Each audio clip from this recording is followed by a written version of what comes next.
Everyone, welcome. It's Jade and welcome back to my channel. Don't forget to like, comment, and subscribe, and to turn on post notifications so you never miss out whenever I post a new video.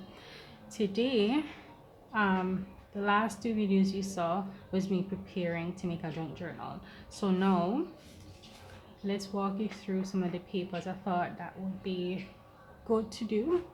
So these are some of the papers that I'm going to use in that same junk journal, among other things, but the bulk of it will be the coffee stain paper. I'm just walking you through the process since I don't think I need to do a tutorial because there's so much on YouTube. So this is some grease paper that I had after finished baking a cake, and I thought, why not, since I was coffee staining at the time.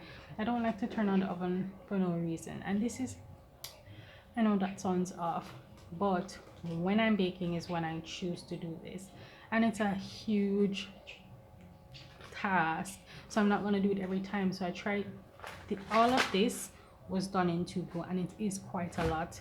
So I did half one time and half another time because it's a lot of work.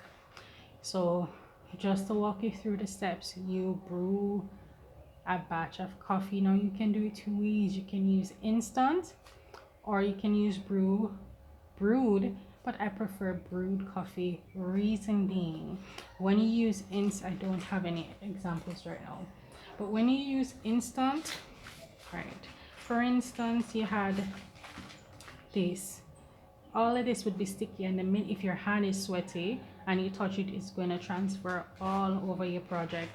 And I had that in my one of my last projects, the one that I use, Hillary's printable from Creative Faith Co. I had that in one of those because one of those was the instant coffee, which had pulled on the page and there was a heavy saturation, and I guess there was some glue on the other back. I used liquid glue instead of glue stick, and it came off and it messed up everything, and I had to be trying to cover stuff up. So that's one of the reasons why I don't like the instant coffee. It does give it a cool effect, but if you remember, no wet sweaty hands or liquid glue, then you will be fine. So that's the grease paper. This is a notebook that I had. I still have it. I ripped out some pages. I think these are super fun. Sorry. And this is another paper pad. Now you can see the lines are almost gone. This, we have the regular rule and the grids. These are two books that I bought early up in the year. Now let me show you. Perfect point. Let me show you what I do. Since I'm not going to do a tutorial, but let me just show you what I do.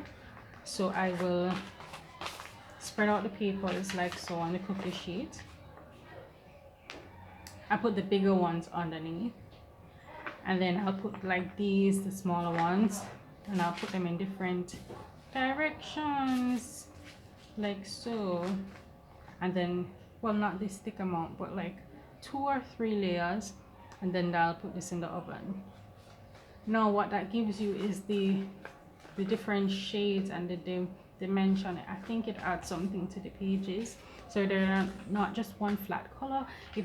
Everyone's different, so I don't really want to say that. Everyone is different, and you like what you like, because on the back you have that one solid color, and on the front you have variations. So you can see the variations here. This is a good example of the variation. There's 3 shades, and you can see it here as well. So it's really up to you on what you like. You can see it here as well, but because these were on top, you can see it's like one solid shade, right, all across the board. And like I said, I cranked the oven up. I just want to get it over with. It's a lot of work, and sometimes I get my son to help me. So as I take them out the oven, I'll put them down and I'll have them carry them to another room and line them up. This is for a project that I recently completed. What I did was just to cut the pages down to size so that I can have, you know, the edges around it. And don't worry if your paper tears, because when it soaks in a coffee it gets a little thin. Don't worry about that. You can cover that up or what not if you decide to do this method. Here, this is a storybook of nursery rhymes. My niece tore it and I decided, perfect opportunity, right? You have so much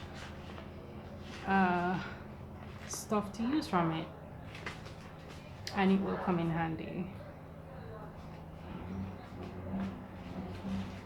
And this is another, it's like a planner thingamajig. I don't plan, so as you can see, this is a book from high school. I recently found some of my high school stuff and it was falling apart, so I helped myself to it. And there's so much shading, so I'm going to show you what the page originally looked like. So the page originally looked like this, and you can see it's already starting to distress. It's not white. And then when you coffee stain it, and I have pen marks throughout, so you'll have a bit of bleeding here and there. Some won't bleed like that one didn't, but you have different variations and textures of the coffee stain. So I think that is fun. This is another book. So really, I'm showing you that you can coffee stain anything and create. You know, this is another planner that I had. I think this is 2019, no, 2018 actually. And so I just went through and ripped out some pages that I did not use. And this is a very nice notepad. I've had this for years. Here's some more pages of that notepad, and on the stripping you have some kind of Victorian images. Super nice, but these would be so nice in a junk journal. And this is from a paper pad, and it has a little scripture on the top. This is a notebook. You know, and you just play around with size and shapes, because you never know what or how it will turn out. And I like variations. So though it might be the same book paper, the lined book paper, but it's different size and variation, when you cut it down it will look a lot different. Now here you can see the unstained paper and the coffee stain paper. This is actually a book that you write your goals down in. I've had this for years as well. I think I was like 17 or so when my mom gave me this book. And this is a coloring book, an adult coloring book, you know, and this ripped up and cased throughout project is beautiful. This is a writing tablet for my son to write, but he was ripping the book up and I helped myself. This is your regular old notebook, same size. Like I said, I put these bigger sheets on the bottom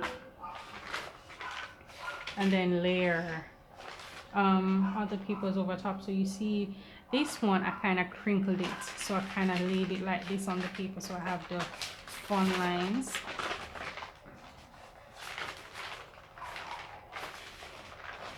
So you see the different types of pattern on that. This one I just dripped and then tilt the paper some of the coffee. So this is actually cardstock. It's what we call linen paper. I don't know what you guys call it. It has a bit of texture, as you can hear. I'm not sure what I'm going to do with this yet, but I thought that was fun. And this is your regular copy paper, and I have a good amount of it. This is some, I think it was peach or cream peach copy paper, and this is construction paper. So don't overlook construction paper because you're gonna get the kind of burnt orange that I used in my last, well, not my last, one of my projects that I did, the Soul for Food printable by Illustrated Faith. So this is what I used, right? Don't ignore plain old construction paper, and once you wet it and it goes into the oven, it gets a little thicker. I don't soak mine for a long period of time. I just dunk them in, back, front, get some coffee onto it, put it on the paper, and I layer it. So this right here, you can see a different shade. That's because I put, I think it was red, yeah, this red on top, and it bled a bit, and you get this cool pattern. So super fun, right? And as you can see where I layered over top another paper there, and like I said, because it's high, these did not like the high heat. You can see the scorching. And this is what I was telling you about. I put a little instant coffee to get some dark, and you can see pools right there, so I will make sure not to get that wet. Alright, so there you have it. I flipped through of all my coffee stained paper. Next, when I'm thinking, I was gonna select the papers, but since you have seen what I have, I don't have to do that. I can just come with everything chosen and scored for you guys. I really want not to make long videos, but it's not looking like it's going to be a possibility. Oh my goodness. All right, thanks you guys.